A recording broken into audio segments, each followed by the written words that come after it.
do my hair toss, check my nails. Baby, how you feeling? Hair toss, check my I am nails. so excited because, as promised, I have our fabulous next and first guest, Miss Christine O'Leary. And I'm so excited because she's an amazing person. Christine is a comedian. She is a producer. She is an influencer. She is a philanthropist. She's a personality. She is a comedy coach, but I would go as far as to say as she's really more like a life coach to me because she's so inspiring. But we are very lucky to have her, and it's all about, she has lit a fire in me of being in touch with what's possible in my life and doing great things. And she is just an amazing person. And I know some of you know her already. Most of you probably do. For those of you who don't, you're just going to love her as much as I do. So you get that? You're gonna love me! You're gonna love me! For the vibrato.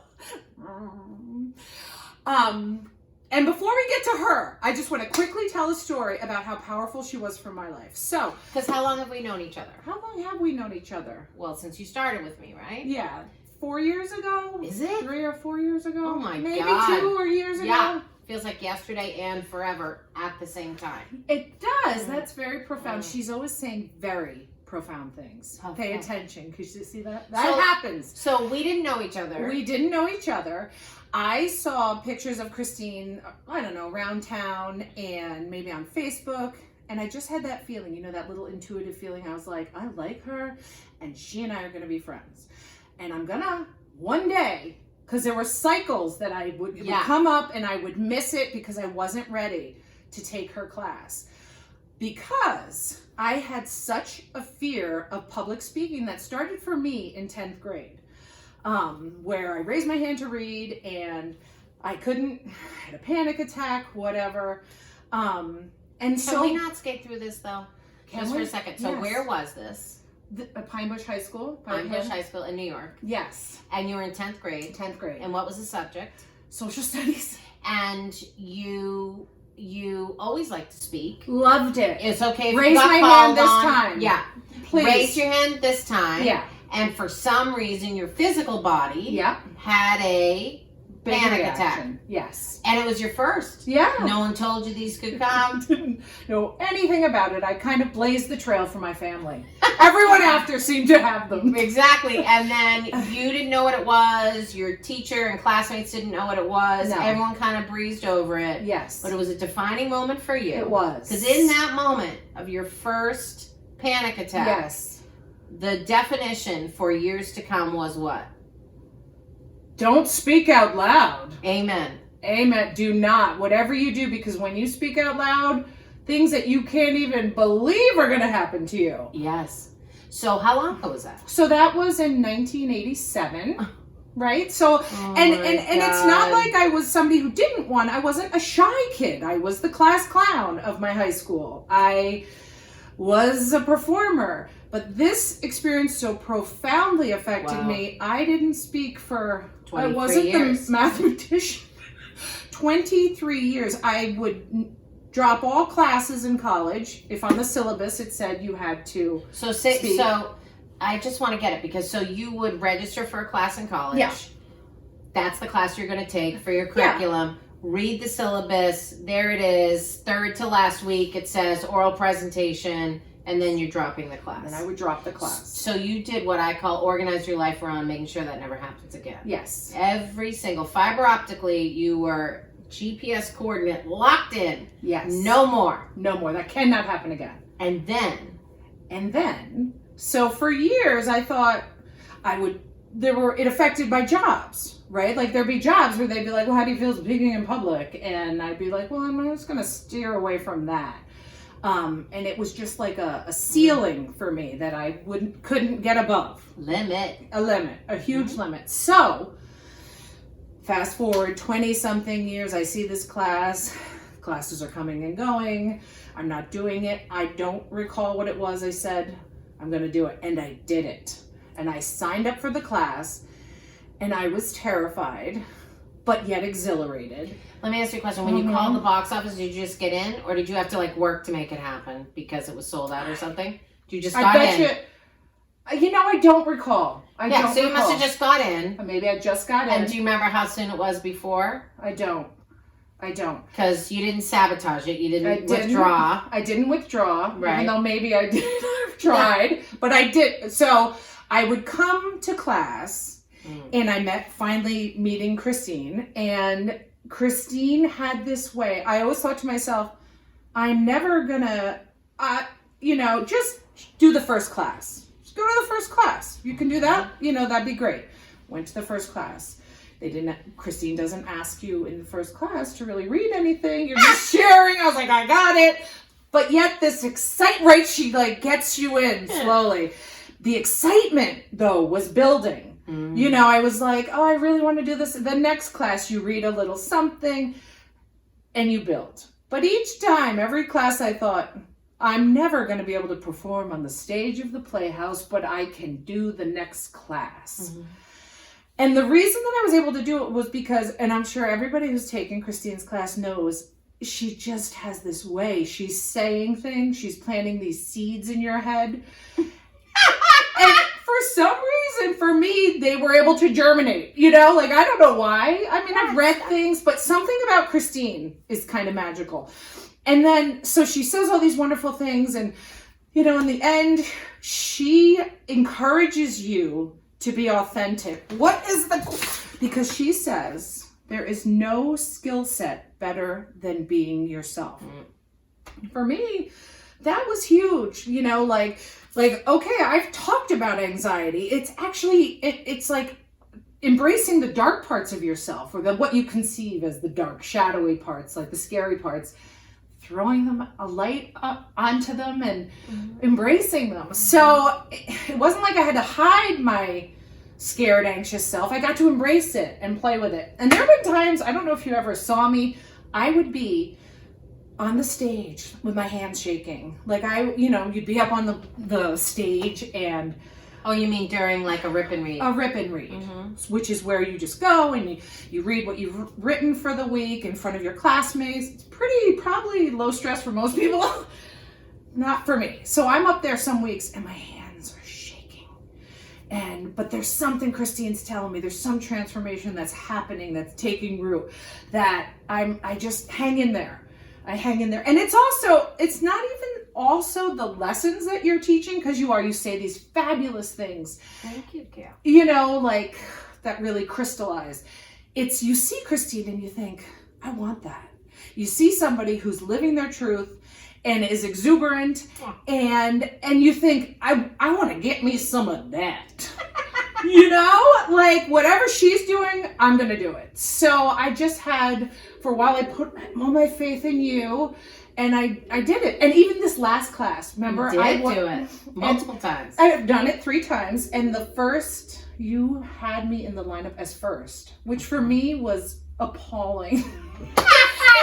But something about Christine, like I was first, and so you take this person who for 20 something years couldn't speak, couldn't do it. You know what's funny? I don't remember you telling me about this 10th grade thing. No. I knew you were anxious, but you sort of kind of phoned up the narrative to be like, this is my thing. I'm not a public speaker. And I remember thinking like, I get that's what you're saying. And I believe you that you're nervous. Yeah.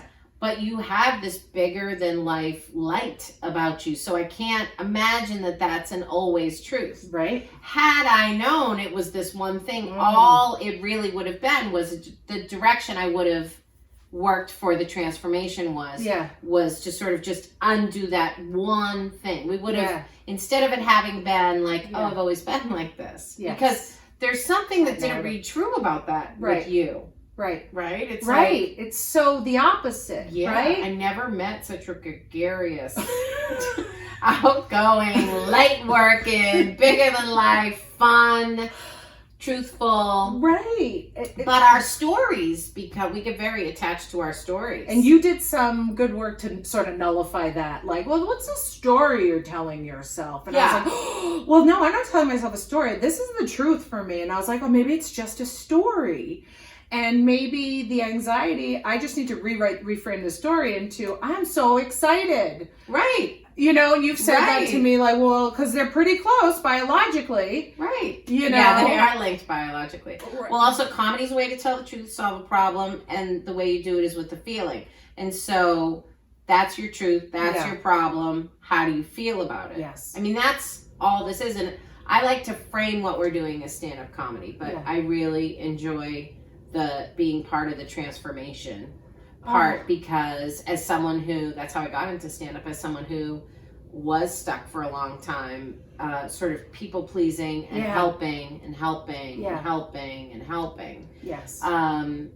There wasn't a ton of power in that for me. It was just in the helping. So to be able to sort of deconstruct myself in the name of stand-up, I just wanted to share that with anyone else. I mean, it's also codependency gone wild, right?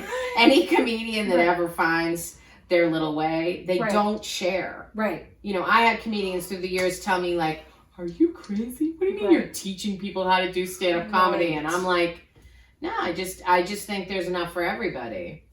That is magic.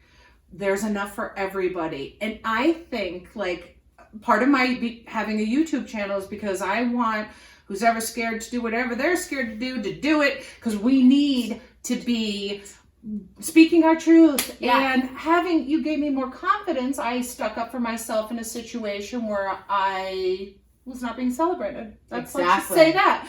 So that changes it. But Christine is so, whatever she takes and she knows, she gives it away. And like for a while I thought, this is different from anybody I've ever seen. There are people who like know things and they partition out little things, right? But that's the thing, and that's really sort of spawned? Wait, spiritually spawned in me. Spurned me. Hashtag spurned. Hashtag SPURNED. Because it's a thing. Spurned. She spurned me. Whoa. And I realized that what I want to do, I'm like worried, you know, we're all like worried about whatever, the planet and all this. And I'm like, when I focus on that, paper ripping. You know, so many, we're concerned. And I have children, and I'm like, how can I be the most effective? Yes. And I can be like Christine, where I've had this time to take in all this knowledge and just give it all away. You know, there was a time when I felt like, I'm so spiritual. I read these books, and it sort of made me, it was one of the ways, because I'm not, say it. It's one of the ways. It's one of the ways that I had this huge ego, right? Like in many ways I don't, right? Like with my body, I always felt like I was a little, you know, less than the pretty girls in high school. You know who you are. But I toss my hair, now check my nails. Every time I hear that song, I think of you because of that. Anyway, so what was I saying? The books and the ego. So the books, and I sort of would collect information that would sort of put me on a higher pedestal than everyone, and that's when Maya said, "Oh, you're like a spiritual narcissist. Like there are a lot of areas in your life where you." Oh no, you first. But spirituality, I was like, I'm so spiritual AF. I am like the most spiritual.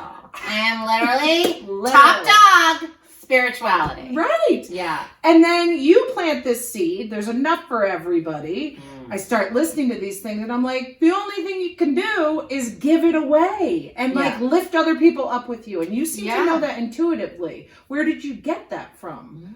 Christine O'Leary. That was a big question. Sorry. That was a big toss. We can always circle back. Yeah. No, where did I get that from? Is that just you? Well, I'm really a joy junkie. Yeah.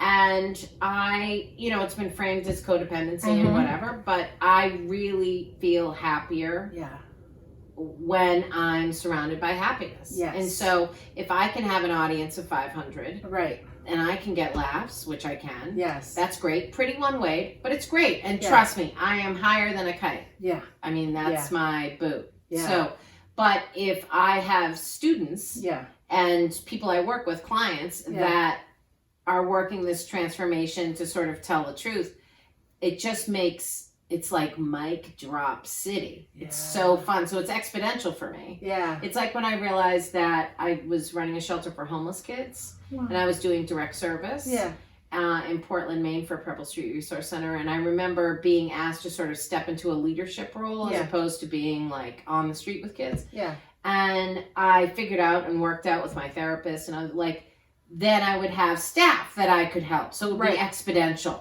I could help on a bigger level leading. Right. And I feel a little bit like I've somehow created a tribe. Yes. And I did that because there wasn't really a place for me here in Connecticut doing stand-up.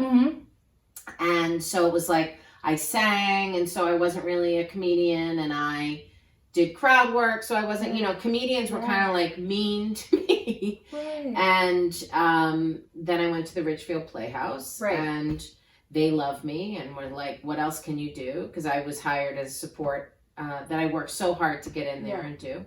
And I was hired as support, and then I said, well, I can teach, and which really was code for share everything I know. Like I'll, you know, and so that was like 7 years ago, and 43 classes or something, and almost 200 people. And so I think that's where I got it. I just want, it's kind of like helping. Yes. Right? And everyone wins in comedy, also in transformation, but we'll just call it like comedy. Everyone wins. So when I say that, it's like, if I can, my little LLC is called Team Greenlight Comedy. And my thing was like, if you hire me to host your event, to help you in any way, to consult, to whatever, I will help you get a green light. Yeah. You get a green light. Green light, go. I also have this idea about people and interactions and energy, because energy really is everything. Energy is everything. Yes. I do my hair toss, check my nails. Baby, how you feeling? Hair toss, check